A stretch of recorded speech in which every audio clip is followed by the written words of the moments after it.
Kingsley Moghalu has recommended a 50% pay cut in salaries and allowances of public officers and members of the National Assembly owing to the economic hardship in the country. The economist, who is a former deputy governor of the Central Bank of Nigeria, according to him, despite the hardship facing Nigeria in the wake of petroleum subsidy removal, the country governor's culture encourages extravagance among political leaders and appointees. He said the culture of governance is a very important issue that needs to be addressed, and the tone has to be set from the top, from the presidency down. It has to include the National Assembly because a lot of resources go there and they are supposed to be independent of the executive, Moghalu said yesterday, Monday. Moghalu wondered why everybody in the country wants a siren and a long convoy berating the political leaders for not replicating what they see in developed countries. And also faulted the country's quest for more loans, saying the monies are not used for the right things. Meanwhile, the House of Representatives will soon begin the distribution of official vehicles to its members in the coming week. According to House spokesperson Akim Rotimi, the vehicles to be distributed to members are official vehicles and not for personal use. Rotimi also highlighted that the purchase of operational vehicles is not exclusive to the legislature, as executive appointees also receive vehicles. According to the lawmaker, members have the option to purchase the vehicles after their tenure if they are willing to pay. His explanation seemed to also draw a lot of reaction and make us to ask the big question: will it not amount to waste if we keep buying vehicles for public elected and appointed officials, and why can't the former ones be used to cut costs? Well, these and more as it concerns government spending in the midst of little is what this edition of The Big Story is all about. And that's high costs of governance call for prudence. And that's what we're having as a major discourse today on The Big Story. We're talking about the high cost of governance and the recent call from Prudence. And not just from Kingsley Moghalu, but also many Nigerians seem to also be hitting that tone for a call for prudence and the cost of governance. But anyway, he's right here to help us either increase or remain with that tone. And we're talking of no other person, a public analyst, and I'm talking of Mr. Wilson Egboje. Good morning and welcome to the show. Good morning, viewers and listeners.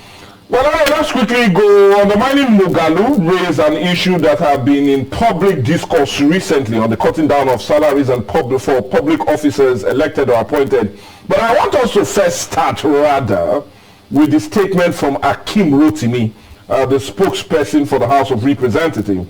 Now, he said the purchase and distribution of the vehicles is in accordance with the Ex-ante Procurement Acts and laws and have been the practice in previous assemblies.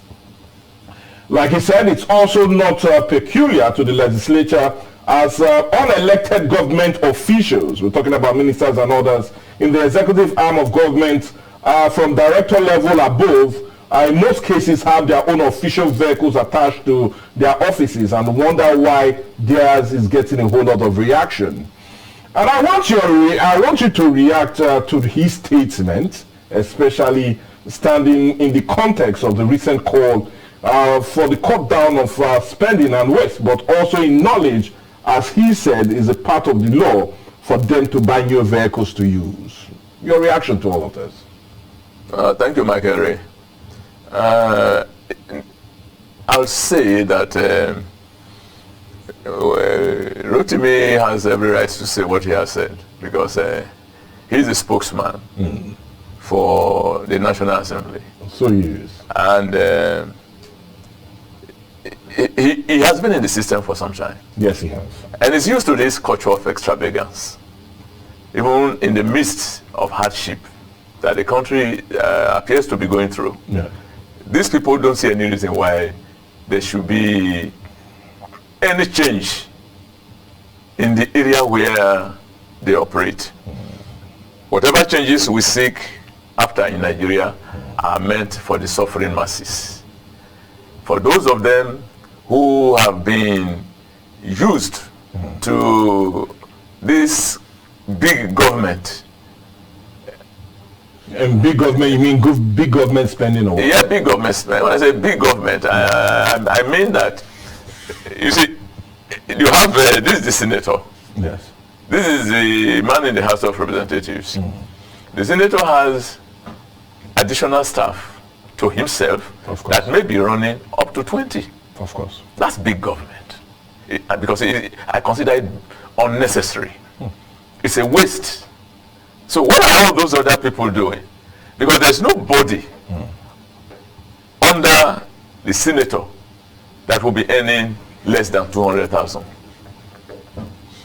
Maybe the sweepers and the cleaners will earn up to 100. How much is this cleaner or sweeper in a federal civil service or state civil service earning? So theirs is a culture of extravagance that must not be tampered with. But like he said, it's also a part of the procurement laws and have been the parties in previous times. Who are the people making the laws? Who made the laws? The lawmakers. It's not the same lawmakers. So you expected them to eat the bone when the flesh is there. So they've always made themselves comfortable. I think I mentioned some time ago that until Senator Shehu Sani of Kaduna came up and spoke about the extravagance of the National Assembly, nobody knew what was happening. They all kept quiet. They were enjoying it. For years, some senators were there for more than 10 years, some there up to 16 years, were enjoying it, and nobody bothered. So you don't expect those who are there now to deny themselves some of the luxuries that their predecessors. Okay, now let's really try to understand this, because as much as you say they do not want a departure from the past, yes, they want to still also maintain that. But let's look at the present situation we are in. Just like yesterday, during yesterday's second Federal Executive Council meeting, Mr. Wale Edu said, the coordinating minister of the economy, announced that President Tinubu administration has secured a $1.5 billion zero interest loan from the World Bank to help support the economy. So he said, World Bank. Yes, they collected 1.5 billion from the World Bank. And the beautiful thing, according to him, is zero interest. So they will be paying with little or no interest. And why the World Bank had to give them? Because the World Bank saw that our economy seems to be in tatters and they needed to help out. But that's not where my question lies. Now, my question is it that the lawmakers are not seeing the dire situation we're in, that even the World Bank is willing to help us with no interest? Because each of the 360 members of the House of Assembly will be getting a car not less than 150 million naira. And if you equate that to 360, it will be running to billions of naira. So is it that they are not really understanding the situation as it is? Because just yesterday, the National Bureau of Statistics said our inflation is now 26.7%. Pretty high, highest ever. So is it that they don't understand this situation, or they're just throwing a deaf eyes or a deaf ear or whatever? Michael Ray, let me tell you one thing. Whether you give Nigeria a loan without interest or not, since it has been announced, 1.5 billion, you said dollars. Yes. Dollars. There are people in the National Assembly who are already preparing their own budget on how much will get to them from that amount. And what they want to get, they will get it, because they know how they got there. And those who are responsible for disbursing some of these borrowed money, no, they make their own calculations. Even before the money comes, some request was made, somebody made the request, and the World Bank honored it. And you see, there's a syndicate that's operating at that national level. So what you're saying is that they do not care. They do not. That's what I'm saying. They do not care about how this economy. I'm explaining something. Okay, we're going to find that about 20% of that money will be unaccounted for. But even though it is interest-free loan, we are still going to return it. Of course we are. Okay. Now, let us hope and pray that the money will be returned as and when due. Because I believe that there are likely going to be sanctions if it is not returned as and when due. Where is all that going to come from? Because if they pen down to saying, well, you couldn't meet your obligations, now from this time onwards, you are going to be paying some interest. It's the same thing. It is the same problem that is going to hallow all over the place, whether we like it or not. So any money given to us, whether interest-free or not, if the conditions are not appropriately stipulated, will still become a burden in the long run. But the most painful thing is that some of this money will go into wrong hands. It will not be used. The money is not going to be invested into any viable sectors of the economy. This money is not going to be invested in the manufacturing sector. So it is not going to generate any resources for Nigeria unless they are going to make us know that they're going to set up bodies that will ensure that the money is properly invested and give us accounts as time goes on to convince us that this money they have taken is not as in the usual pattern in the past. Yeah. Because the people there are very self-centered. And all they know is, now, you're going to see people who will say, this is the kind of car we want now, not this one, because new money has come. Some will say, there are faults, there are problems with their cars. The cars being given to them now are going to be changed. And what do you expect? More expensive ones will be given to them. That's what I believe. Now, let's still remain with the cars, because that's where I want us to now be. But many will also argue, or some will argue, that would it be fair to these legislators, especially of the 10th National Assembly, for us to deny them these cars? And the reason they will be saying that is the 9th Assembly members were given cars. And not only that, they were even allowed to purchase this car with the amount they can, and they took them home. So why not deprive the 10th National Assembly when, even during the 9th National Assembly, the economic situation was in dire condition?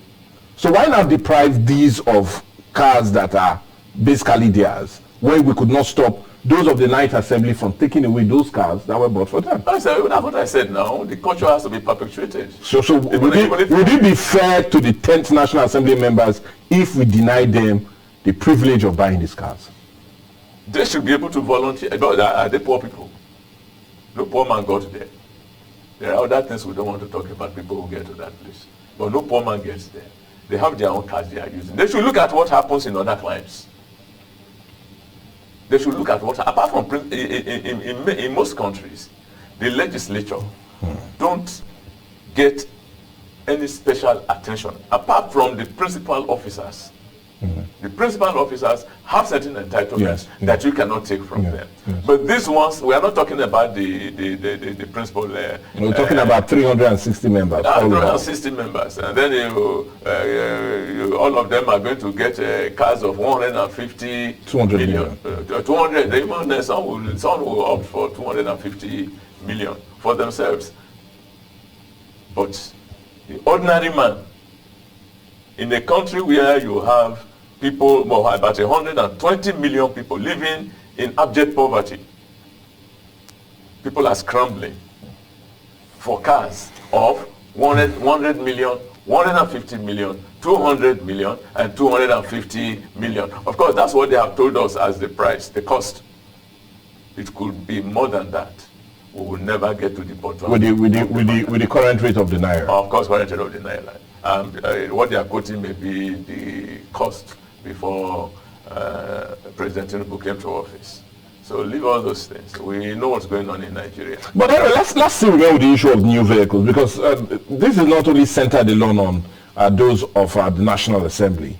We also do know that States House of Assembly also sometimes opt for new vehicles, and not just them, but also the state executive are also into it. And funny enough, if you look at the states, These are states that are owing about 790 billion pension money. Just 21 states owing that much, 790 billion. So my question now is, how do we now come to terms with the spending of these persons? And how can we not only come to terms, but what needs to be done? Would it be repealing the existing act, or law rather, that seems to also give them that ability to, or give them that backing to buy these cars? Is that the best way to go? Making the laws. So should we repel that act or repeal? It's only a revolution that can repel. But if we call on the National Assembly members, the State House of Assembly members, to ensure that all of these acts are being thrown away, would that not also come to be?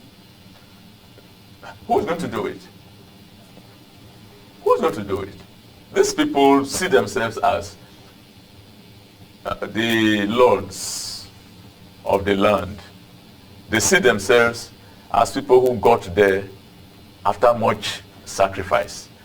They see themselves as people who deserve that which is not their portion. We are saying that have some consideration for the poor people. 790 billion, 21 states. Pension money. And you know, this contributory pension, yes, as it runs in many of the states, the money is collected from the public servants monthly. Yes. So where does the money go? Why is it that the money cannot be used to settle their pensions? That tells you that a lot of crookedness is going on in the country. That tells you the level of heartlessness by which our public servants are operating. And when I say public servants, I mean our legislators, the executive and the legislative arm. They are operating with impunity. Is it not wickedness? Is it not wickedness? Is it not criminal for somebody to deny someone who has been working for so many years and saving up money for his pension, only for the person to retire, and then for 5, 6, 7, 8 years he's not paid? Many die before the money comes. That's to tell you the extent of wickedness that people are operating by in this country. So can't we address this by also seeking for a law to push all of these unnecessary wages? Who's going to make the law? That's what I'm asking. Who's going to make the law? It's the same people who are sitting on everybody's neck that will still make the law. Are they going to make laws that do not favor themselves? They won't make laws that don't favor themselves. They will make laws that benefit them. It's what they are used to. They get there and meet records of people, their predecessors, all the benefits they got when they were there, and they want to have something more than those people who just left. That's the problem we are having in the country. But anyway, I think what will benefit us now is for us to go on a break, and when we come back, we'll continue our discussion centered on that recent call for prudence, especially as it concerns the high cost of governance in the country. Many are saying the call is only as important as it should be now, knowing that Nigerians seems to be going through a whole lot of difficulty with the present debt profile put about 87 trillion, and not just only that, but the inflation rate that is 26.7%, as released by the National Bureau of Statistics just yesterday. Well, they feel the call is in order. Let's go on a break.